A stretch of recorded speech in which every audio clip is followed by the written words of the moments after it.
أيضا دورات تدريبية عبر الإنترنت، وهي موجودة ومتاحة. أحدها يركز بشكل دقيق على العلاقات الخاصة بالنساء، مثلا سياقات حماية النساء من بعض التهديدات الخاصة بالنساء. شكرا جزيلا. دكتور شامي، دكتور لمي، هل هناك ما يمكن إضافته فيما يتعلق بالتدريب عسكري أو شيء من هذا؟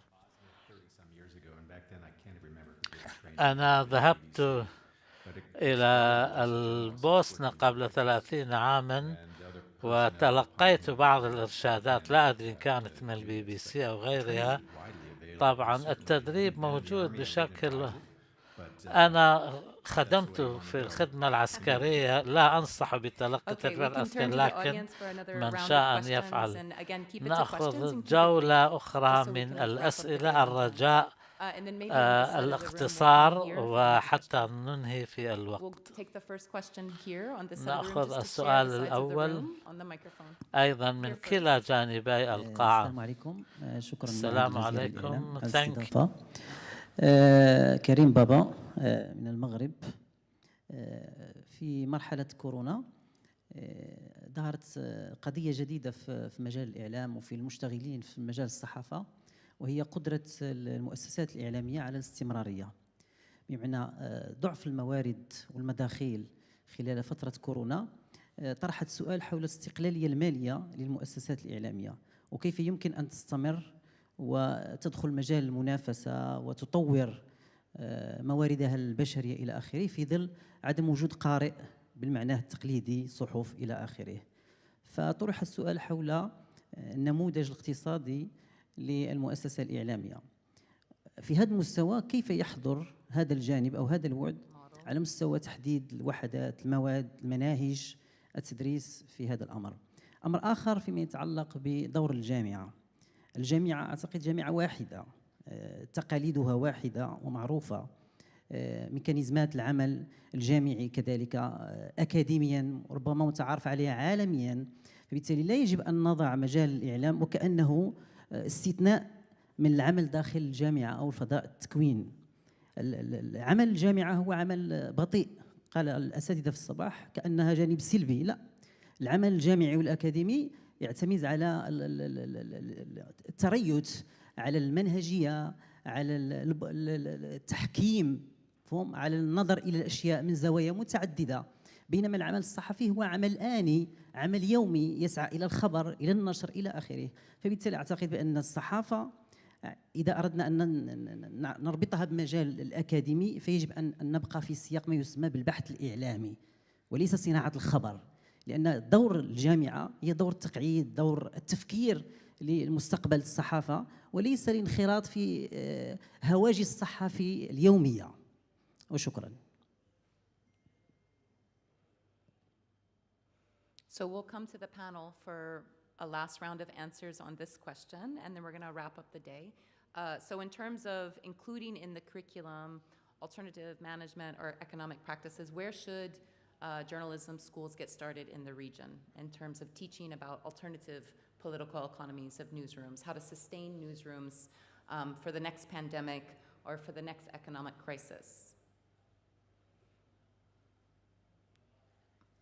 I'll come in first, maybe just to say that, well, the question of media viability وأن مسألة استمرارية وسائل الإعلام هي من الأمور التي بحثتها اليونسكو. نحن نعتقد أن هذا يجب أن يضمن ضمن المقررات التدريسية، لأن صحفيي المستقبل يجب أن يكونوا واعيين بالحاجة لتطوير نماذج جديدة لإدارة الأعمال وضمان الموارد المالية، وأيضا أي سياسات يجب أن يتبعوها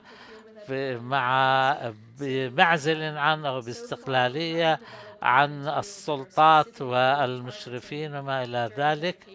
أيضا فيما يتعلق بكل هذه الجوانب نحن هيأنا إجازات نخاطب بها صناع السياسات التي تبحث في الخيارات المختلفة التي يمكن أن تتخذ على مستوى وطني داخل البلدان لمعالجة هذه الهواجس، وأيضا نعمل مع المؤسسات الإعلامية نفسها لنرى أي نوع من الممارسات الفضلى يمكن أن يستفاد منها ويمكن تطويرها على مستوى كل وسيلة إعلامية لمواجهة التحديات الاقتصادية التي يواجهونها، ليس بسبب الجائحة لكن بسبب صعود المنصات الإعلامية الإلكترونية التي بدأت تستحوذ على حصة الأسد من الموارد المالية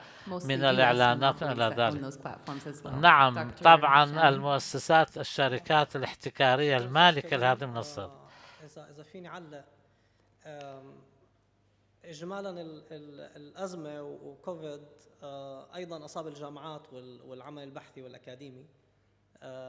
في إنجلند بظن دكتورة زهرة يمكن تساعدني 3 أو 4 جامعات صار في عندها تسريح للأكاديميين تقريبا خلال بعد الكوفيد وخلاله.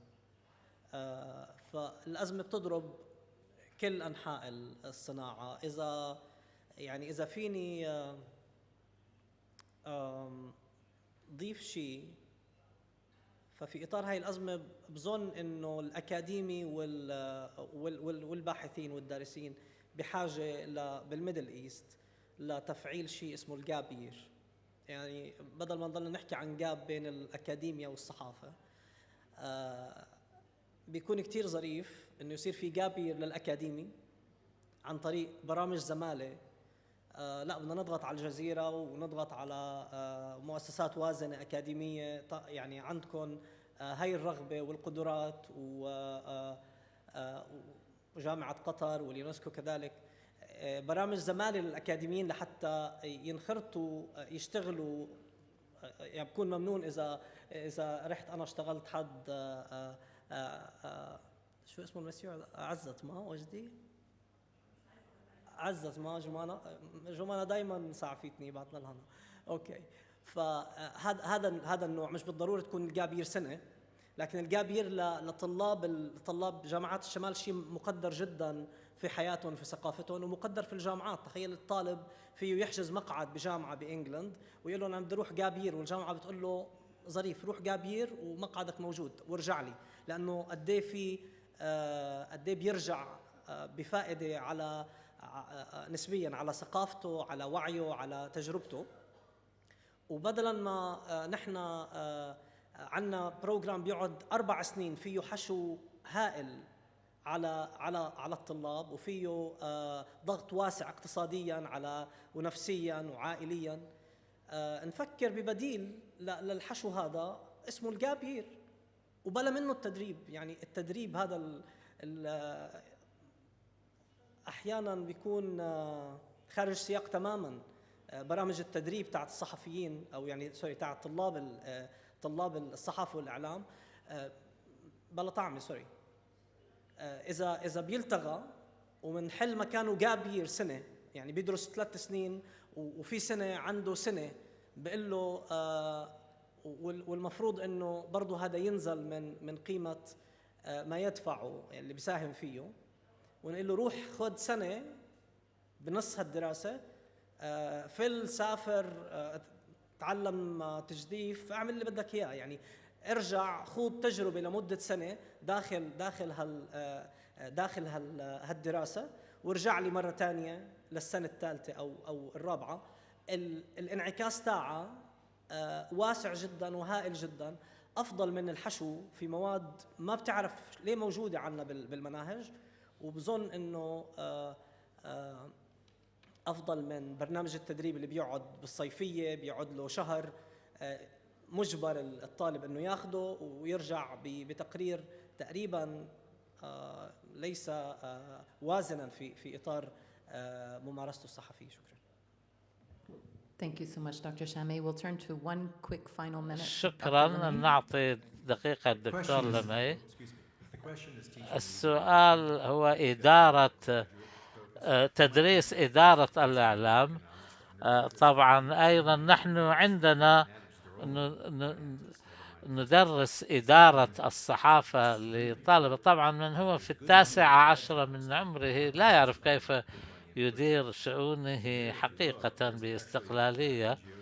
هناك منظمات غير حكومية تركز على الاستدامة والجانب الخاص بالاستدامة. ما أوصي به هو البحث عن صندوق مثل في التسعينيات، بدأ في التسعينيات لدعم الصحفيين وتعليمهم كيف يمكن إدارة العمل الصحفي من منظور اقتصادي جيد ومستدام.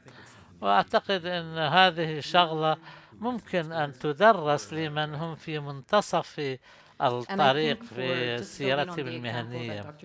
أيضا إضافة إلى ما قال الدكتور لمي، هناك الكثير من الممارسات في المنطقة.